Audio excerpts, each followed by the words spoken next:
Hello friends, कैसे हैं। अगर आप एनटी नेट हिस्ट्री का जेआरएफ फर्स्ट टाइम में करना चाहते हैं तो ये वीडियो आपके लिए है और इस वीडियो को पूरा देखिएगा, क्योंकि इस वीडियो में मैं आपके साथ बात करूंगा कि आपको कौन सी किताबें पढ़नी हैं और किस स्ट्रेटजी से, किस रणनीति से आप अपना जेआरएफ फर्स्ट टाइम में ही हिस्ट्री में कर सकते हैं। पूरा मैं आपके साथ इसमें बात करने वाला हूँ।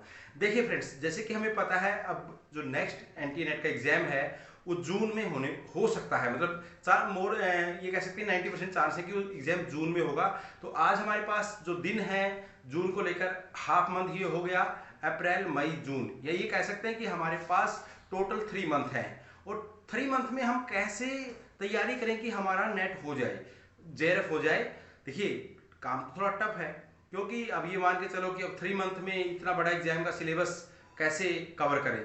इसके लिए हम क्या कर सकते हैं। फर्स्ट ऑफ ऑल तो आप ज़्यादातर लोगों ने पहले ही वो किताबें सेलेक्ट कर लिया होगा जिनकी मैं बार बार रिपीट करता हूँ कि आपको ये किताब पढ़नी पड़ेगी एग्जाम अगर क्रैक करना है तो इसके लिए 3 किताबें मैं बताता हूँ हमेशा एनटी नेट हिस्ट्री के लिए। फर्स्ट किताब एंशिएंट के लिए केसी श्रीवास्तव है, सेकंड किताब मेडिवल के लिए हरीश चंद्र वर्मा है, एंड मॉडर्न के लिए जो किताब है वो कौन सी किताब है, वो बी.एल. ग्रोवर है। ये 3 किताबें हैं और 3 बुक्स हैं। इनके अलावा आप मेरा अनअकैडमी पर पूरा फुल कोर्स अभी भी ले सकते हैं, क्योंकि उसमें पूरा कोर्स ऑलरेडी वहाँ पर रिकॉर्डेड भी है और लाइव भी चल रहा है। आप दोनों बातों का फ़ायदा उठा सकते हैं और सिलेबस को कवर कर सकते हैं।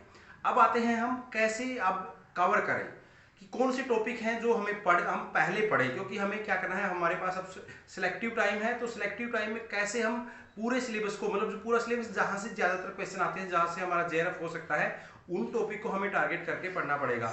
उन टॉपिक में अगर मैं एंशिएंट इंडिया की बात करूं तो मैं आपसे मेरा जो अंदाजा ये है कि इन टॉपिक से ज़्यादातर क्वेश्चन आ जाते हैं। तो टॉपिक नंबर 1 है sources of Indian history. Ancient Indian history की जो सोर्सेज हैं वो आर्कियोलॉजिकल सोर्सेज हैं और जो लिटरेरी सोर्सेज हैं, दोनों को आप अच्छे से पढ़ेंगे और एक एक को बिल्कुल पॉइंट टू पॉइंट पढ़ेंगे और नोट करेंगे। एंड सेकंड जो टॉपिक है वो है स्टोन एज। स्टोन एज का हमें पूरा डिटेल पढ़ना पड़ेगा, कई बार 2 या 3 क्वेश्चन भी स्टोन एज से आ सकते हैं। थर्ड टॉपिक है हमारा वो इंडस वैली है। इंडस वैली को आप पूरा डिटेल में पढ़े, 2 या 3 क्वेश्चन का ये भी टॉपिक है। उसके बाद इंडस के बाद वैदिक एज। वैदिक एज से आपको 1 या 2 क्वेश्चन मिलेंगे, 3 क्वेश्चन मैं नहीं कहूँगा मिलेंगे यहाँ से। वैदिक एज के बाद जो है वो महाजनपद काल से 1 या 2 क्वेश्चन आपको हमेशा मिलेंगे। महाजनपद काल के बाद आपको पढ़ना पड़ेगा जैन और बौद्ध, 1 या 2 क्वेश्चन हमेशा मिलेंगे। एंड उसके बाद जैन और बौद्ध के बाद जो मगध का उत्कर्ष आपको पढ़ना पड़ेगा और उसमें मगध के बाद मौर्य साम्राज्य आपको पढ़ना पड़ेगा। साथ ही साथ जो विदेशी शक्तियां हैं उनके आक्रमण जो इस समय हो रहे हैं, सिकंदर के जो आक्रमण है और सिकंदर का जो उस समय का जो रहता है बेस पॉइंट, उसको आपको क्लियर करना पड़ेगा। मौर्य के बाद जो हम आएंगे, मौर्य को तो हमें बहुत डिटेल में पढ़ना है। ये टॉपिक तो ऐसा टॉपिक है, इतना डिटेल में पढ़ो। खासकर अशोक के शिलालेख, अभिलेख, स्तंभलेख, गुहालेख, जो भी लेख आपको मिले अशोक को पूरा, आपकी अशोक के ऊपर तो पीएचडी होनी चाहिए, क्योंकि क्वेश्चन आता ही आता है। देन हमारा जो मूव करेंगे हम मौर्योत्तर काल। मौर्योत्तर काल में जो हमारे पास टॉपिक है उसमें कौन है, संक है, सातवाहन है। तो इनको सारे जो कुषाण है, पूरा जो मौर्योत्तर काल है उसको बहुत अच्छे से डिटेल में पढ़ेंगे। एंड इसके साथ साथ हम क्या पढ़ेंगे, संगम एज भी साथ में ही हम साउथ इंडिया का पढ़ देंगे। संगम एज का जो लिटरेचर है उसको खासकर हम ध्यान रखेंगे, याद रखेंगे। और संगम एज की तीनों जो डायनेस्टी हैं, चेल, चोल और पांड्य, को पूरा सही से हम यहाँ पर पढ़ लेंगे। देन हमारा जो टॉपिक आता है मौर्योत्तर काल के बाद, मौर्योत्तर काल के बाद हमारा जो टॉपिक है वो गुप्ता एज है। गुप्ता एज को पूरा डिटेल में पढ़ेंगे, खासकर चंद्रगुप्त प्रथम को, सेकंड समुद्रगुप्त, और इनका जो कल्चर है, कल्चर को हम इनका बहुत अच्छे से पढ़ेंगे, इनकी भू राष्ट्रों को पढ़ेंगे और इनकी मुद्रा व्यवस्था को पढ़ेंगे, इनके अभिलेखों को पढ़ेंगे। देन मौर्योत्तर के बाद हमें सीधा हर से एक क्वेश्चन आने की कई बार संभावना रहती है। इसके बाद हम सीधा जो जाएंगे वो जाएंगे साउथ इंडिया में। साउथ इंडिया में हमें सबसे पहले पढ़ना है चालुक्य। चालुक्य के साथ साथ हमें राष्ट्रकूट पढ़ने हैं। राष्ट्रकूट के बाद हमें पल्लव, पल्लव के बाद हमें चोल पढ़ने हैं। तो ये हमारे ऐसे टॉपिक हैं जहाँ से क्वेश्चन आता है और इनमें आप शासक की जो डायनेस्टी है उनका क्रोनोलॉजी भी पढ़ेंगे और साथ साथ में उनका कल्चरल जो है वो भी पढ़ेंगे। चालुक्य, राष्ट्रकूट, पल्लव और चोल और पढ़ेंगे। उसके बाद हम पूर्वी भारत में जाएंगे। पूर्वी भारत से हम पढ़ेंगे, क्या पढ़ेंगे, पूर्वी भारत से हम पढ़ेंगे सेन और पाल को। अब ये हमारा हम अर्ली मेडिवल पीरियड में आ चुके हैं। अर्ली मेडिवल पीरियड में हम जो थोड़ा नॉर्थ इंडिया में पढ़ेंगे वो एमरजेंस ऑफ राजपूता पावर है, जो उसको ज़्यादा नहीं है, उसका थोड़ा हम डिटेल पढ़ेंगे। उसके बाद हम मूव करेंगे सल्तनत पे। सल्तनत पूरा सल्तनत काल आपको हर चीज़ का पता होना चाहिए। सल्तनत की जो 5 डायनेस्टी रही हैं, उनकी मुद्रा, उनके डिपार्टमेंट, उनका कल्चर, उनका कहते हैं कि आर्ट एंड आर्किटेक्चर, एवरीथिंग, सल्तनत और मुगल का दोनों का एक साथ। इसके साथ साथ जो अक्षेत्रीय शक्तियाँ रही हैं, चाहे विजयनगर, बहमनी, ये शक्तियाँ रही हैं, कश्मीर रहा है, बंगाल रहा है, अक्षेत्रीय शक्तियों को भी हम इसमें कंसिडर करेंगे।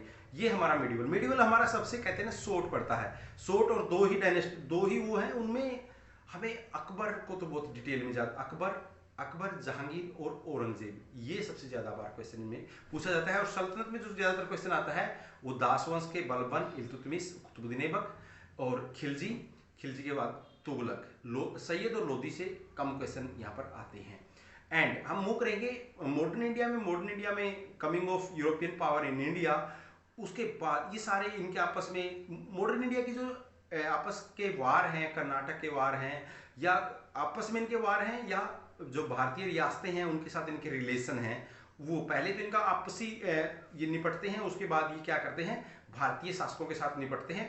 पहले इनकी संधियां और युद्ध आपको मॉडर्न इंडिया का एक जो फर्स्ट फेज है उसमें 1857 तक की जो संधियां और युद्ध हैं वहां तक तो बहुत वही इंपॉर्टेंट है। इसके बाद कंपनी के जो गवर्नर जनरल और वाइसरायस, इनको 3 पार्ट में बांट के पढ़ें, गवर्नर के बाद गवर्नर जनरल और वाइसराय, इन तीनों को हम एक साथ ही पढ़ेंगे बिल्कुल सीधा करके। उसके बाद मॉडर्न इंडिया में हमें क्या पढ़ना है, एक तो पुनर्जागरण में जिसमें ब्रह्म समाज, आर्य समाज, जितने भी ये लोग हैं यहाँ से, एक हमें पढ़ना है न्यूज़पेपर। उसके बाद न्यूज़पेपर प्रेस यानी कह सकते हैं, इसमें की बुक्स भी आती हैं और जो न्यूज़पेपर है वो भी साथ में। उसके बाद पुनर्जागरण के बाद हमें जो अपराइजिंग है, चाहे वो ट्राइबल अपराइजिंग है, फार्मर अपराइजिंग है, तो ये सारे ही हम अपराइजिंग पढ़ेंगे। यहाँ से 2 क्वेश्चन आने की हर बार संभावना रहती है। देन हम कहाँ पर जाएंगे, अपराइजिंग के बाद जो हमारा जो टॉपिक बनता है वो बनता है कि हम नेशनल मूवमेंट की तरफ मूव करेंगे। नेशनल मूवमेंट की शुरुआत 1857 के बाद से ही शुरू होती है और 1905 उसमें बड़ा कंट्रीब्यूशन वो करता है। कांग्रेस की 1885 में जो स्थापना होती है उसके तीनों फेज हम पढ़ेंगे, 1885 से 1905, 1905 से 1920, 1920 से लेकर 1947 जब गांधी का पीरियड शुरू होता है। गांधी के 1905 के साथ ही हमारे यहाँ देश में एक और शुरू होता है, वो है क्रांतिकारी, क्योंकि जो उगर जो पंथ है वो उसका एमरजेंस होता है, उसको हम पूरा डिटेल में पढ़ेंगे। और उसके बाद जो 1930 के बाद के हैं उसके गांधी के मूवमेंट हमें एक पढ़ना है। और साथ ही साथ हमें क्या जाना है कि जितने भी कमीशन आए हैं यहाँ पर, चाहे उनको सभी को डिटेल में क्या प्रस्ताव थे। उसके बाद भारत का जो संवैधानिक विकास है 1773 से लेकर और कैबिनेट मिशन तक आपको पढ़ना पड़ेगा। इसके बाद आज़ादी के बाद भी 2, 3, 4 क्वेश्चन आपको आ जाते हैं, वो भी आप पढ़िएगा। और हाँ, हिस्टोग्राफी के लिए आपको इग्नू के नोट्स पढ़ना पड़ेगा।